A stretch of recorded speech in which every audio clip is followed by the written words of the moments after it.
If you've been keeping up with our show, you've noticed our regulations correspondent's report on broker transparency. This has been an exhaustive look at broker tactics, motives, and what's happening to help make experiences better with them. Well, now we're wrapping up the report, at least for now, so let's head over to Brad Kuhn for more. So what is happening right now in DC on this issue?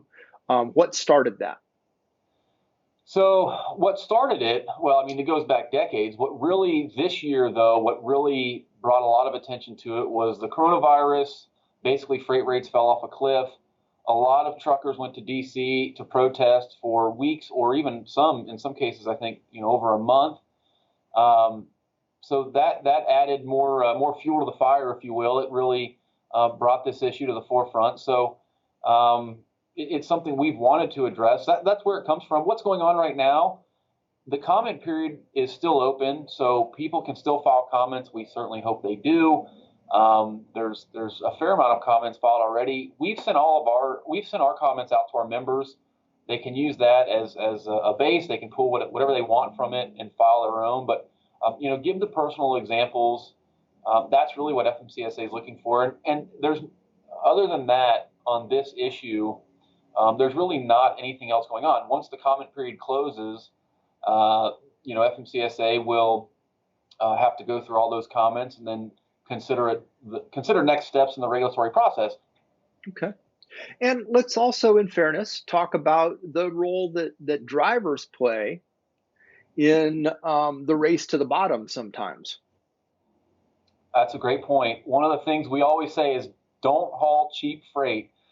I think some carriers and some drivers maybe, in some cases are their own worst enemy, where they're hauling loads for brokers that have been double brokered, or brokers are offering less than what it costs to cover the costs for the carrier. So people are hauling freight out there and actually losing money, and that does nothing but help brokers and sort of encourage them to offer low rates. I think if drivers and carriers would stick up for themselves a little more and say, hey, we're not going to haul cheap freight. Now, I know that's easier said than done, right? I'm sitting in front of a computer saying this.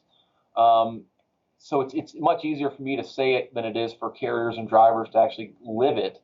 But that's still something we preach all the time. We have a Truck to Success class. We do a couple times a year. That's one of the things we preach in there. Do not haul cheap freight. So, to drivers, that's our message. So let's say the A scenario happens and FMCSA passes meaningful broker reform and transparency, and it becomes the law of the land. Who's going to enforce that, and how can you make it stick? The agency does have authority to issue civil penalties for violations of regulations. They can suspend brokers' operating authority. So that's the kind of thing that they would have to do. Right? What we wouldn't want necessarily is a situation where we get some new some changes to the existing regulations go into effect, and it requires X, Y, and Z.